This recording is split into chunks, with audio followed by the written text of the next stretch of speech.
A ceasefire between Israel and Lebanon is officially in effect for the next week and a half. This comes as a ceasefire between the U.S. and Iran is set to expire next week. Just yesterday, President Donald Trump said, quote, "If there's no deal, fighting resumes," before later saying extending the ceasefire is also an option. Now, this comes as we continue to see the war's impact on fuel. It could have an effect on spring and summer travel. ABC News correspondent Elizabeth Schulze is joining us live from Reagan National Airport in Washington, D.C. Good morning, Elizabeth. Thanks for being with us. What are you hearing from leaders this morning?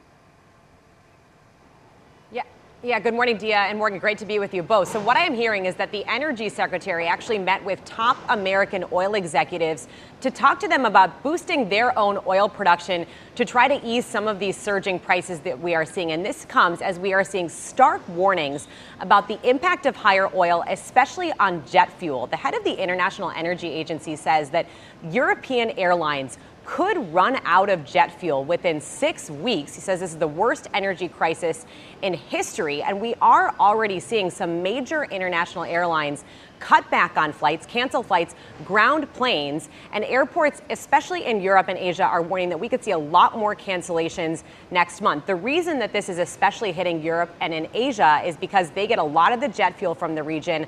A lot of oil is refined in the Persian Gulf into jet fuel, so those are the places that are getting hit especially hard. But it does also come, of course, as here in the U.S., we are seeing all of the major airlines hike baggage fees, increase airfares, and this is just as we are, of course, heading into the very busy summer travel season, guys. And Elizabeth, so many people looking for the light at the end of this tunnel. Is there anything being done that could help fix this situation?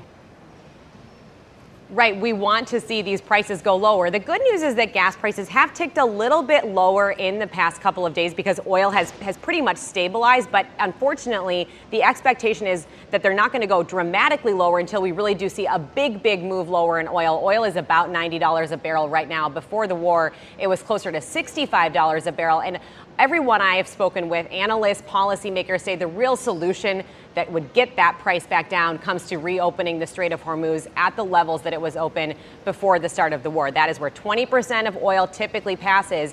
And as long as you've got that supply shock in the global market, you are likely to see this continued pressure on prices that we are paying at the pump, whether it's airfares, diesel costs, really across the economy, guys. Consumers certainly feeling that. Elizabeth Schulze, thank you so much for joining us this morning.